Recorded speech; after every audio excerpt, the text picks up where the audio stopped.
42 bodies found in mass graves in Mexico. The number of bodies found in almost 24 clandestine graves in western Mexico has risen to 42, after 5 more corpses were discovered over the weekend.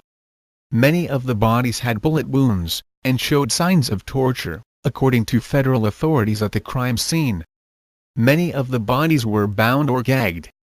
Some showed signs of torture, according to a federal prosecutor, who spoke Monday on condition of anonymity, because he is not authorized to talk to the news media.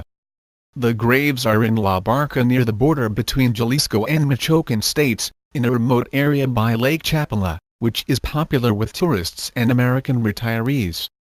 The region has become the site of a turf war between the Knights Templar and the New Generation cartels. Agents were led to the 22 mass graves by local police officers, who confessed to working with a drug cartel. The investigation started off as part of a search for 2 missing federal detectives. Investigators detained 22 local police officers from the nearby town of Vista Hermosa, Michoacan, for questioning.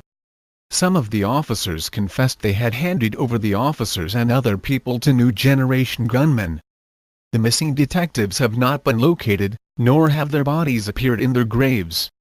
Some of the bodies appear to have been buried a year or more. Meanwhile, in the north-central state of Zacatecas, officials reported Monday that they had found the bodies of 2 women hung from a pedestrian bridge in the city of Fresnillo. The 2 were found at dawn and the cause of death is still being investigated. Photos published by local media showed that a handwritten banner like the ones often used by drug cartels to leave threatening messages was hung near the bodies.